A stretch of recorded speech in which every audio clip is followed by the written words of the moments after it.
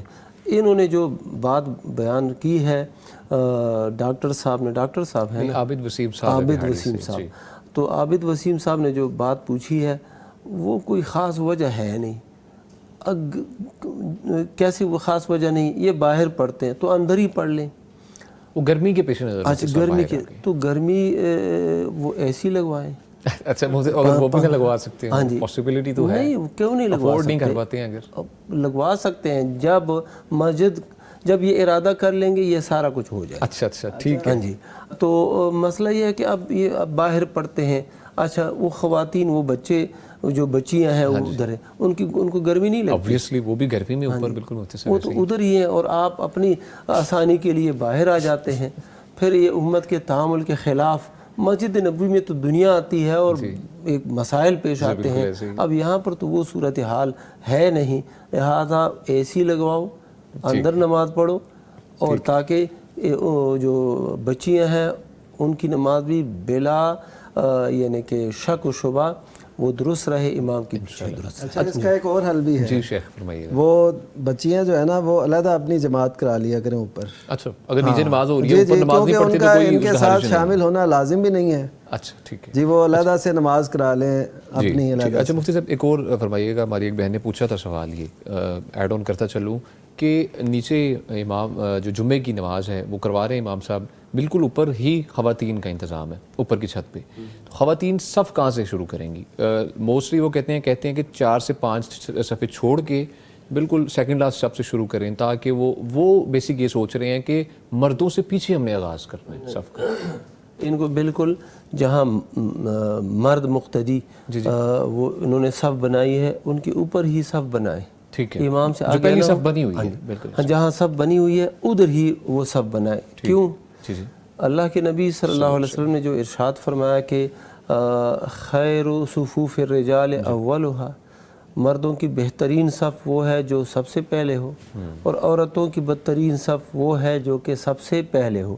یہ اس صورت میں یہ جو حالات تھے وہ یہی تھا کہ مرد اور خواتین ایک ہی صحن میں ایک ہی مکان میں نماز پڑھتے تھے. آگے مرد ہیں اور جیسے ہی مردوں کی صف ختم ہو جاتی ہے ان کے بعد خواتین کی صف شروع ہو جاتی تھی. اب اس صف کو یعنی شر الصفوف کہا گیا ہے. اب جو اوپر ہے تو یہ مردوں کے پیچھے تو نہیں ہے متصل، وہ تو الگ ہے، لہذا بالکل صحیح ہے پہلی صف کے اندر. ٹھیک ہے جی، بہت شکریہ مفتیان کرام. ناظرین ہمارے ساتھ رہیے گا، ملتے ہیں چھوٹی سی بریک کے بعد. فاسألوا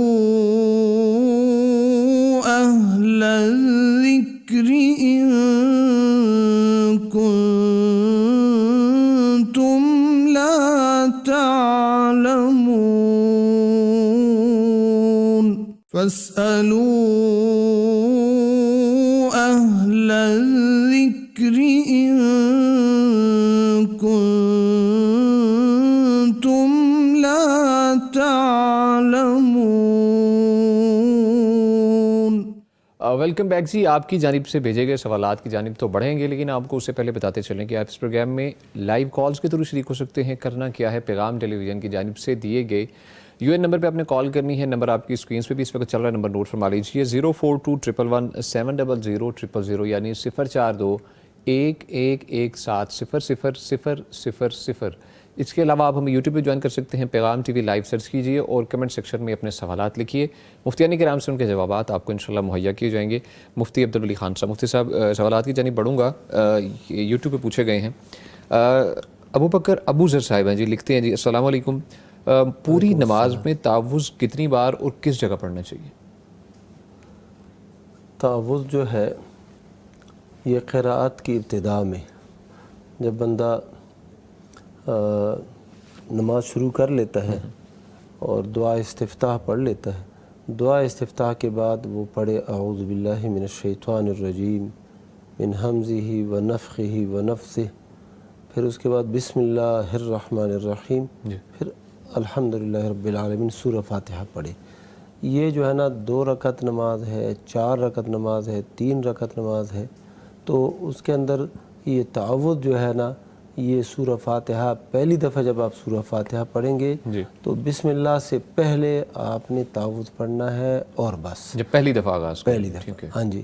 اس کے علاوہ کوئی دوسری جگہ دوبارہ قرات جب شروع کرتے ہیں تو تعوذ پڑھنے کا ثبوت نہیں ملتا. ٹھیک ہے. ایک بات ہو گئی. ہاں جب وسوسہ آ جائے دوران نماز تو اس وقت بھی اللہ کے نبی صلی اللہ علیہ وسلم نے تعوذ پڑھنے کا حکم دیا ہے اور اس سے وسوسے ختم ہو جاتے ہیں. یعنی اللہ کی پناہ مانگے بندہ اعوذ باللہ من الشیطان الرجیم اور پھر بائیں طرف 3 دفعہ تھوکے اور نماز پڑھتا جائے. ٹھیک ہے. یہ ہے وہ وسوسہ آنے کی صورت میں ہے. باقی اصل محل اس کا قراءت سے پہلے ہے. سورہ فاتحہ جب پہلی دفعہ آپ تلاوت کرنے لگیں گے تو اس وقت تعوذ بھی پڑھیں گے. ٹھیک ہے جی، بہت شکریہ مفتی صاحب. مفتی نعمان فاروقی صاحب. شیخ یہ تعوذ کا یہ مطلب جی ٹھیک ہے. باقی جو ہے نا تعوذ کے اور جو صیغے ہیں جی جی وہ صیغے مثلا جو جب بندہ آخری قاعدے میں بیٹھ جاتا ہے اور وہاں پر دعائیں جو پڑھی جاتی ہیں تو اللہ کے نبی صلی اللہ علیہ وسلم نے فرمایا 4 چیزوں سے اللہ کی پناہ مانگو. تو اس میں کیا ہے؟ عذاب قبر سے اور عذاب جہنم سے، مسیح دجال کے فتنے سے اور زندگی اور موت کے فتنے سے. یہ ان مواقع میں بھی جو ہے نا تعوذ یعنی اللہ کی پناہ مانگنے کا ذکر ہے. اللہم انی اعوذ بک من عذاب جہنم واعوذ بک من عذاب القبر وعذاب جہنم، یہ الفاظ وہاں پر پڑھیں گے. تو اگر اس کو آپ تعوذ کہتے ہیں تو یہ بھی تعوذ ہی ہے. ٹھیک ہے جی، بہت شکریہ مفتی صاحب. مفتی نعمان فاروقی صاحب. شیخ لطیف بلوچ صاحب ہیں جی، لکھتے ہیں قبر پہ پانی ڈالنا جائز ہے؟ جی، قبر پہ پانی ڈالنے کا اس بات ہمیں ملتا ہے صحابہ کرام سے. انہوں نے یعنی جب قبر بناتے تھے اور اس کے اوپر پانی چھڑکنا، اس کا اس بات موجود ہے. اچھا. تو وہ اس وقت جب قبر بنائی جاتی ہے کیونکہ مٹی خشک ہوتی ہے تب، تو جب اس پہ آپ ڈالتے ہیں پانی تو وہ بیٹھ جاتی ہے. اگر وہ ایسے نہیں اس کو بٹھائیں گے تو وہ پھر ظاہر ہے اڑتی رہے گی، تو ڈالنا چاہیے تاکہ وہ جم جائے. ٹھیک ہے. بس یہ پہلی دفعہ ہے. بعد میں جب وہ خشک ہو گئی پھر بار بار ڈالنا یا اس میں کوئی ذہن رکھنا کہ ہم چھڑکیں گے تو یہ ہوگا، فائدہ ہوگا اسے، اس کی یعنی قبر کو ہاں راحت ملے گی، یا یہ سمجھیں ہم یہ. اچھا، اس کے ساتھ ساتھ جو کیا جاتا ہے یہ گلاب کے عرق میں، عرق گلاب میں وہ ڈالا جاتا ہے اوپر. اچھا، پھر زمزم ڈالا جاتا ہے جہاں پہ یہ دستیاب ہو. تو یہ ساری چیزیں ان کا کوئی ثبوت نہیں ہے. بس یہ ہے کہ آپ پانی پہلی دفعہ مٹی کو بٹھانے کے لیے جو تازی ڈالی گئی ہے تاکہ وہ جمی رہے، تو بس یہ ہے. اس کے علاوہ بعد میں اس کا پھر ایسے کرنا اہتمام، پھر اس کی جو اس کا لیپ کرنا اور ایسا، یہ کوئی سلسلے نہیں ہے ایسے. ٹھیک ہے جی، بہت شکریہ مفتی صاحب. واٹس ایپ پہ جو میں سوالات موصول ہوئے ان کی جانب بڑھیں گے. مفتی عبدالولی خان صاحب. مفتی صاحب، پوچھا گیا ہے کہ حاملہ عورت زیادہ سے زیادہ کیا پڑھا کرے؟ حاملہ عورت یہ عام عورتوں کی طرح یہ بھی نماز پڑھے، تلاوت کرے، جو اس کے معمولات ہیں دینی معمولات ان کو قائم رکھے. باقی یہ ہے کہ بعض اہل علم کا اور جو اس حوالے سے جو معروف لوگ ہیں ان کا جو تجربہ ہے وہ یہ ہے کہ یہ خاتون سورہ مریم کی تلاوت زیادہ کرے. جی. تو سورہ مریم کے اندر مریم علیہ السلام کی وہ درد ذہ اور ولادت کا جو سلسلہ، عیسیٰ علیہ السلام پیدا ہوئے تو ان پر درد کا جو مرحلہ آیا تو اس کا تذکرہ سورہ مریم میں ملتا ہے. ٹھیک ہے. تو بعض اہل علم نے یہ کہا ہے کہ حاملہ عورت جو ہے سورہ مریم کی تلاوت زیادہ سے زیادہ کیا کرے تاکہ یہ حالت ان پر آسان ہو جائے. ٹھیک ہے، بہت شکریہ مفتی صاحب. مفتی نعمان فاروقی صاحب. مفتی صاحب، سیف خان صاحب ہیں جی، یوٹیوب کے کمنٹ سیکشن میں لکھتے ہیں جی، السلام علیکم. مفتی صاحب سے یہ سوال ہے کہ نماز میں 3 یا 4 رکعات میں 2 رکعات کے وقفے میں شہادت کی انگلی کو حرکت دینا درست ہے؟ جی، اس حوالے سے ہمارا موقف جو ہے شیخ محترم کا بھی یہی ہے الحمدللہ کہ انگلی جب ہم تشہد میں رکھتے ہیں نا، درمیانہ تشہد ہو یا آخری، جی، جب تشہد پہ بیٹھ رہے ہیں تو انگلی کو ایسے اٹھا لینا ہے. ٹھیک ہے. ٹھیک ہے، تو جب انگلی کو اٹھا لیں گے تو آخر تک آپ نے اس کو اٹھائے ہی رکھنا ہے. اچھا، اٹھائے ہی رکھنا ہے. جی، ٹھیک ہے. اس کو نہ تو یعنی وہ جو صرف تشہد کے وقت یعنی اشہد اللہ الہ الا اللہ جب کہتے ہیں تو اس وقت جو اٹھاتے ہیں یہ تو ثابت کسی بھی حدیث سے نہیں ہے. ٹھیک ہے.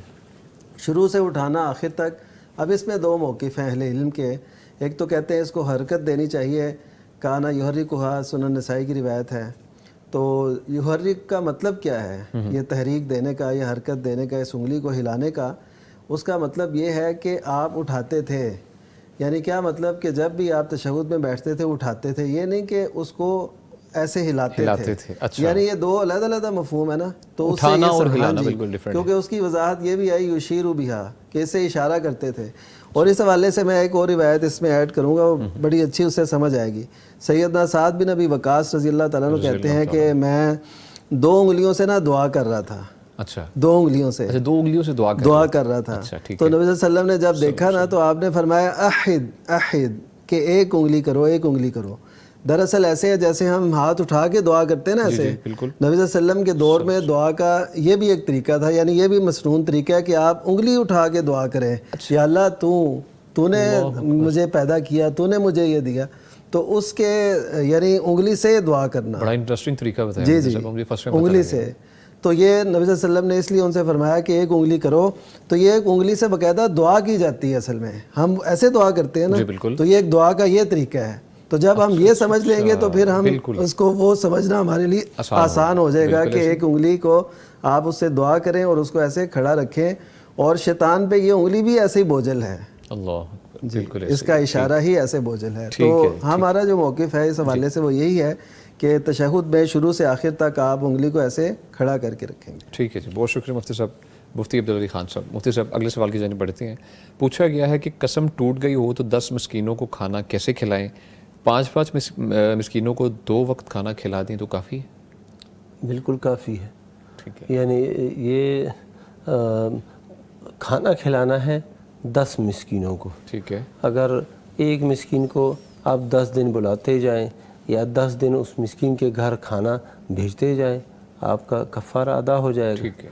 اچھا، 5 مسکینوں کو ایک دفعہ بلا لیا اور ان کو دوپہر کا کھانا دیا، 5 دیگر کو بلایا یا انہی کو بلایا شام کے لیے تو آپ نے شام کا بھی کھلایا تو یہ کفارہ ادا ہو گیا. ٹھیک ہے جی، بہت شکریہ مفتی کرام. اگلے سوال کی جانب بڑھتے ہیں مفتی صاحب. اولاد مرحوم والدین کے ثواب کی نیت سے حفظ قرآن اور تعلیم دین سیکھے تو درست ہے یہ مفتی صاحب؟ جی، ظاہر ہے کوئی بھی نیکی کا کام، بلکہ میں تو کہوں گا کہ ہمیں اپنے والدین کے لیے کرنا چاہیے. بالکل. یعنی سوچنا چاہیے کہ کیسے ان کو زیادہ فائدہ پہنچ سکتا ہے. جتنا ہم اچھے کام کریں گے، ہمارا جتنا نیکی اور صدقہ جاریہ نوعیت کی ہوں گی نیکیاں، تو اتنا زیادہ ہمیں انشاءاللہ وہ ان کے لیے بھی بہتر ہے اور ہمارے لیے بھی بہتر ہے. اور والدین کا آخرت میں بھی ان کے لیے اچھا ہو، دنیا میں بھی اچھا ہو. جن کے والدین حیات ہیں وہ بھی یہ ذہن رکھیں کہ ہماری نیکیوں کا فائدہ ہمارے والدین حیات جو ہیں ان کو بھی پہنچے. نیکی کے اثرات ہیں، جو اولاد نیک ہوتی ہے تو والدین پہ اچھے اثرات پڑتے ہیں، والدین نیک ہوں اولاد پہ اچھے اثرات پڑتے ہیں. تو اس وجہ سے ہمیں اس کا اہتمام کرنا چاہیے کہ ہم قرآن اس لیے پڑھیں کہ ہمارے والدین کو فائدہ ہو، ہم سنت یا حدیث مبارکہ اس لیے پڑھیں تاکہ والدین کو فائدہ ہو. تو یہ بڑی اچھی سوچ ہے اور یہ بڑا ایک اچھا پہلو ہے جو ہمیں کرنا چاہیے. اور وہ علم جس سے فائدہ اٹھایا جاتا ہے حدیث کی روح سے, اور علم ينتفع بھی, کہ وہ علم جس سے فائدہ اٹھایا جائے. اب یہ بھی والدین کے لیے یا بڑوں کے لیے وہ صدقہ جاری ہے انشاءاللہ. تو جی شیخ محترم میں اس میں یہ اضافہ کر دوں, شیخ صاحب نے بتا دیا. وہ ایک حدیث ہے جس میں یہ آتا ہے کہ جس نے حفظ قرآن کر لیا, قرآن کو یاد کر لیا ہے اور پھر اس پہ عمل کرتا ہے, تو البس والداہ تاج یوم القیامہ, اس حافظ کے والدین کو قیامت کے دن تاج پہنایا جائے گا. سبحان اللہ. تو یہ حدیث جو ہے نا حسن درجے کی ہے, ثابت ہے, مستدرک حاکم کے اندر بھی آئی ہے, دیگر کتب میں بھی آئی ہے, ثابت ہے. تو اس بنا پر اگر ایک بچہ ہے, اولاد ہے, وہ یہ کہے کہ میں حفظ قرآن کرتا ہوں تاکہ میرے والدین کو فائدہ پہنچے, تو سبحان اللہ اچھی بات ہے, اور اس سے ان کے والدین کو ضرور فائدہ ہوگا. یہاں پر ایک مشہور قصہ ہے, ہندوستان کے ایک بادشاہ اورنگزیب, ان کے متعلق آتا ہے یا کسی دوسرے بادشاہ کے متعلق آتا ہے, لیکن قصہ ثابت ہے. اس نے کیا کیا, اپنے بچوں کو حافظ قرآن بنایا. تو پھر اپنے باپ کے پاس گیا اور کہا کہ میں نے اپنے بیٹے کو حافظ قرآن بنا دیا ہے. تو اس کے باپ نے کہا مجھے اس کا کیا فائدہ, فائدہ تو مجھے تب ہو جب آپ حافظ قرآن بن جائیں, تو مجھے پھر تاج پہنایا جائے گا, اب قیامت کے دن تاج تجھے پہنایا جائے گا. پھر اس بادشاہ نے پھر حفظ قرآن شروع کر دیا اور پھر مکمل کر دیا, اور باپ کو اس سے انشاءاللہ فائدہ پہنچے گا. ٹھیک ہے جی, بہت شکریہ مفتیان اکرام. ناظرین یہاں وقت ہوا ایک چھوٹی سی بریک کا, ہمارے ساتھ رہیے گا. فاسألوا أهل الذكر إن كنتم لا تعلمون. فاسألوا أهل الذكر إن كنتم لا تعلمون. ویلکم بیک جی. گفتگو کا سلسلہ آگے بڑھائیں گے. آپ کی جانب سے بھیجے گئے سوالات ہیں, مفتیان کرام سے ان پہ ڈسکس کریں گے, لیکن آپ کو ریمائنڈر بھی کروانا ہے. یہاں پہ ریمائنڈر کرواتے چلیں کہ آپ اس پروگرام میں لائیو کالز کے تھرو شریک ہو سکتے ہیں, اپنے شرعی مسائل کا حل جان سکتے ہیں مفتیان کرام سے قرآن و سنت کی روشنی میں. آپ نمبر نوٹ فرما لیجیے 04211170000, یعنی 04211170000. اس کے علاوہ آپ ہمیں یوٹیوب پہ جوائن کر سکتے ہیں, پیغام ٹی وی لائیو سرچ کیجیے اور کمنٹ سیکشن میں اپنے سوالات لکھیے مفتیان کرام سے, ان کے جوابات آپ کو مہیا کیے جائیں گے. آپ کی جانب سے بھیجے گئے سوالات کی جانب بڑھتے ہیں. مفتی عبدالولی خان صاحب, مفتی صاحب فرمائیے گا کہ پوچھا گیا ہے کہ کیا کیتھولک عورت سے نکاح ہو سکتا ہے جبکہ اس کا پہلا نکاح ایک مسلمان سے ہوا تھا مگر 3 سال سے اس کے خاوند کا پتہ نہیں ہے؟ یہاں پر 2 باتیں ہیں. پہلی بات تو یہ ہے کہ کیتھولک عورت یعنی نصرانی عورت, عیسائی عورت, اس کے ساتھ مسلمان کا نکاح ہو سکتا ہے کہ نہیں؟ تو نکاح ہو سکتا ہے, اس کے اندر ایک شرط بھی ہے. وہ شرط یہ ہے کہ یہ جو عورت ہے یہ واقعاً نصرانیہ ہو, عیسائی عورت ہو, اور جو عقیدہ عیسیٰ علیہ السلام کے بارے میں رکھتے ہیں وہ رکھیں جو بھی ان کا ہے, لیکن حقیقتاً عیسائی ہو, کوئی دہریہ نہ ہو. بہت سے جو عیسائی اپنے آپ کو کہلواتے ہیں لیکن وہ ہوتے ہیں دہری, ملحد, وہ اللہ کے وجود کے انکاری ہوتے ہیں, صرف کاغذات کے حد تک وہ نصرانی ہوتے ہیں. تو نصرانی عورت کے ساتھ نکاح کرنا یہ جائز ہے اس شرط کے ساتھ کہ وہ پاک دامن بھی ہو, پاک دامن ہو, عفیف ہو, تو مسلمان کا نکاح اس کے ساتھ ہو سکتا ہے. دوسری بات یہ ہے کہ ایسی عورت کہ اس کا پہلے نکاح ہو چکا ہے, ایک مسلمان کے ساتھ ہی نکاح ہوا ہے, اب وہ مسلمان جو ہے نا وہ گم ہو گیا ہے, پتہ نہیں چل رہا, 3 سال سے وہ گم ہے. تو اب یہ مسئلے کی دوسری جو نوعیت ہے یا اس کا دوسرا حصہ ہے مفقود الخبر. فقہ میں اس کو کہتے ہیں مفقود الخبر, یعنی وہ شخص جس کا عطا پتہ معلوم نہ ہو, نکاح ہونے کے بعد وہ گم ہو گیا ہے. تو اس کے متعلق اہل علم یہ بیان فرماتے ہیں کہ یہ جو خاتون ہے جس کا خاوند فوت ہو گیا گم ہو گیا ہے، پتہ نہیں چل رہا کہ کہاں پہ ہے کہاں پہ نہیں ہے، پہلے تو پتہ لگا لے. اگر پتہ لگ جائے اور اگر وہ اس کو بیوی بنانے کا ارادہ رکھتا ہے تو ٹھیک ہے، نہیں تو وہ اس سے طلاق دلوائی جائے اور کہا جائے کہ اس کو طلاق دے دو، آزاد کر دو. اگر پتہ نہیں چل سکا تو یہ خاتون جائے اور کسی عدالت میں، اسلامی جو ملک کا عدالت ہے وہاں پر جائے اور وہاں پر یہ مقدمہ دائر کرے کہ میرا خاوند جو ہے نا اتنے عرصے سے گم ہے اور نان نفقہ وغیرہ کی ذمہ داری اور جو دیگر تقاضے ہیں وہ پورے نہیں ہو رہے، تو میرے لیے کیا حکم ہے. اگر قاضی اس کے لیے تنسیخ نکاح کی ڈگری ابھی سے جاری کر دیں تو یہ بھی جائز ہے. عام طور پر اہل علم جو بتاتے ہیں وہ یہ کہتے ہیں کہ ایسی عورت 4 سال تک انتظار کرے، 4 سال کے بعد قاضی کے پاس جائے اور وہ جج جو ہے اس کے متعلق وہ تلاش اور تحقیق کے بعد پھر تنسیخ نکاح کی ڈگری جاری کر دیں. یعنی ایسا ہوگا کہ وہ اس کا خاوند فوت ہو چکا ہے تو اب اس کے بعد کنسیڈر کیا جائے گا کہ فوت ہو چکا ہے، عدت گزارے 4 ماہ 10 دن اور اس کے بعد کسی اور شخص کے ساتھ نکاح وہ کر سکتی ہے. اور اگر پہلے ہی وہ جج یہ سمجھے وہ مسلمان جج کہ ابھی ہی سے اس کی حالت ایسی ہے کہ اس شخص کو یعنی کہ فوت شدہ ہی تصور کیا جائے تو اب اس کے بعد عدت گزارے اور آگے پھر نکاح کر سکتی ہے. امام بخاری رحمہ اللہ اس حوالے سے وہ کہتے ہیں 1 سال ہی کافی ہے. جب خاوند گم ہو گیا اور 1 سال تک اگر نہ اس کا معلوم پڑے تو ٹھیک ہے، نیکسٹ نکاح کیا جا سکتا ہے. کالر ان کی جانب بڑھیں گے. جی السلام علیکم. ابراہیم صاحبہ جی خانے وال سے. جی وعلیکم السلام. جی کیسے ہیں جی آپ؟ میں ٹھیک، آپ کیسے ہیں؟ الحمدللہ میں ٹھیک ہوں. کیا پوچھنا چاہیں گے آپ؟ میرا یہ کوسچن تھا، شارٹس ہوتی ہے کتنی لینتھ ہونی چاہیے جس میں نماز ہو جائے؟ اچھا جی ٹھیک ہے جی، بہت شکریہ آپ نے کال کی.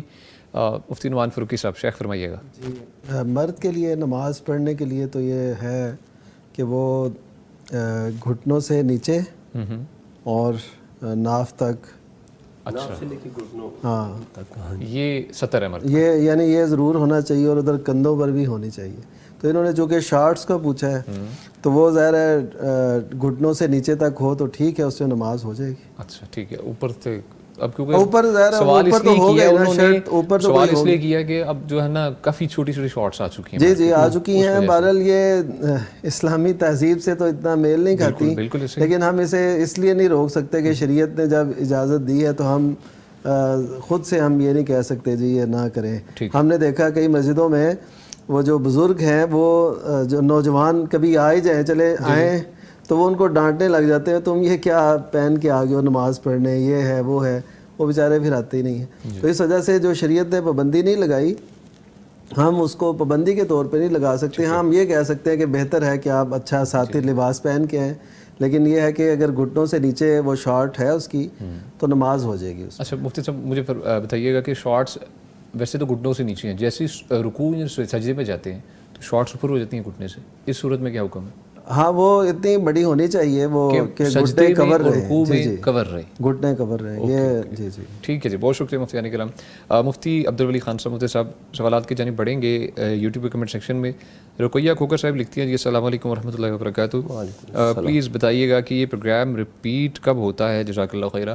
آپ کو بتاتے چلیں، ہمارے تمام تر جو ناظرین ہیں دیکھنے والے ان کو بتاتے چلیں کہ یہ پروگرام جو کہ تھرسڈے کو ہوتا ہے، جمعرات کو جو لائیو پروگرام چلتا ہے وہ دوبارہ سے جو ریپیٹ ہوتا ہے وہ فرائیڈے کو جمعے کو ٹھیک 12 بجے دوپہر ریپیٹ ہوگا. اور اسی طرح جو سوموار والے دن ہم لائیو آتے ہیں تو نیکسٹ ڈے مطلب منگل والے دن 2 بجے ریپیٹ آپ دیکھ سکتے ہیں پیغام ٹی وی پہ آپ یہ شو کو.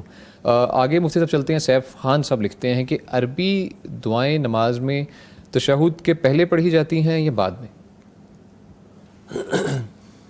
جو نماز کے اندر دعائیں ہیں جی جی تو جب بندہ قاعدے میں بیٹھتا ہے التحیات للہ یعنی تشہد پڑھتا ہے، عبدہ و رسولہ تک یہ تشہد ہے. اس کے بعد درود شریف پڑھتا ہے اور درود شریف پڑھنے کے بعد پھر یہ جو سلام سے پہلے اور درود شریف کے بعد یہ جو مرحلہ ہے یہ دورانیہ یہ دعاؤں کا ہے۔ اللہ کے نبی صلی اللہ علیہ وسلم نے ترغیب بھی دی ہے فَلْيَدْعُ بِمَا أَعْجَبَهُ إِلَيْهِ، وہ دعائیں مانگے جو اس کو زیادہ پسند ہے، وہ دعائیں مانگے۔ ہاں یہ جو 4 چیزوں سے اللہ کی پناہ میں آنا ہے اس کی بھی ترغیب ہے، یعنی عذاب قبر سے اللہ کی پناہ مانگے، عذاب جہنم سے، دجال کے فتنے سے، اور موت اور زندگی کے فتنے سے یہ اللہ کی پناہ مانگے۔ تو باقی مزید دعائیں اللہم اغفر لی ما قدمت وما اخرت وما اسررت، اور اسی طرح اللہم اغفر لی ذنبی کلہ، جو بھی آپ دعا مانگنا چاہیں وہ مانگتے جائیں۔ ٹھیک ہے، بہت شکریہ مفتی صاحب۔ مفتی نعمان فاروقی صاحب، شیخ فرمائیے گا کہ کیا بچوں کو جانداروں کے کھلونے لے کر دیے جا سکتے ہیں؟ جی، جو جاندار ہیں جی ان کے کھلونے، حضرت عائشہ رضی اللہ تعالیٰ عنہ کی ایک روایت سے اس کا وہ ملتا ہے ثبوت کہ ان کے پاس ایک گھوڑا تھا جس کے پر بھی تھے۔ اچھا، اور صحیح بخاری میں یہ روایت موجود ہے۔ تو اصل میں ایسے ہے، ان دونوں چیزوں میں نا تھوڑا ہمیں فرق کرنا ہے۔ ایک ہوتی ہے ایسی مورتیاں، ایسی تصویریں یا ایسی وہ جانداروں کی شیپ جو ہم نے تعظیم کے لیے رکھے ہوتے ہیں، ان کی عزت کے لیے، قدر کے لیے، شو کے لیے، ان کو دکھانے کے لیے، ٹھیک ہے، تو یہ ٹھیک نہیں ہے۔ شو پیس کے لیے؟ ہاں، شو پیس کے لیے۔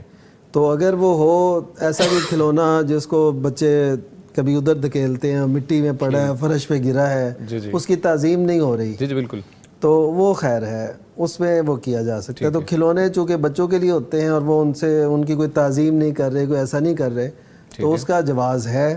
لیکن اگر اس کی تعظیم کی جائے، اس کو شو کیس پہ رکھا جائے، اس کو بڑے شو پیس کے طور پہ رکھا جائے، تو پھر وہ ٹھیک نہیں ہوگا، وہ ناجائز ہوگا۔ ٹھیک ہے جی، بہت شکریہ مفتی صاحب۔ مفتی عبدالولی خاص، شیخ آپ کی جانب بڑھیں گے۔ پوچھا گیا ہے کہ اسکول اور کالجز وغیرہ میں بچوں کو جانداروں کی تصویریں بنانے کا کہا جاتا ہے، تو جانداروں کی تصویریں بنانا جائز ہے؟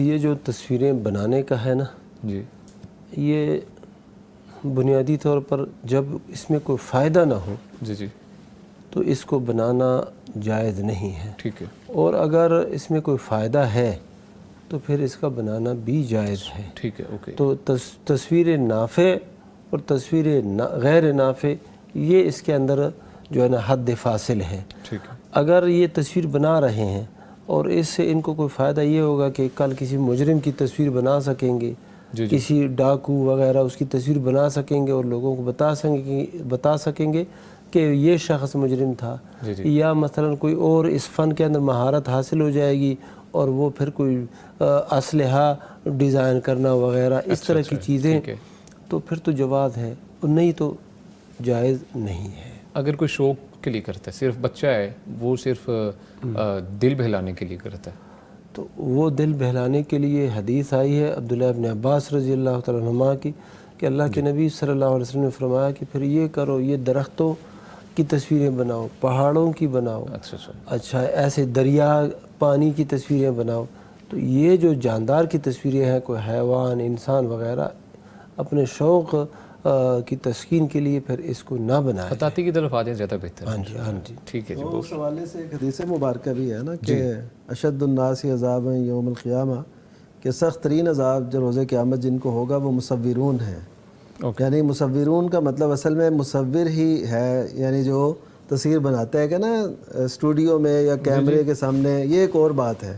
ہاں جی بالکل ایسے، لیکن ایک ہے اپنے ہاتھ سے جو بنا رہا ہے، اور اس حدیث میں باقاعدہ لفظ ہیں کہ اللہ تعالیٰ فرمائیں گے کہ کون ہے جو میری تخلیق کے مشابہت اختیار کرتا تھا، یعنی جیسے میں نے بنایا اسی طرح وہ اس کو تراش رہا ہے، اس کی وہ وضع قطع بنا رہا ہے۔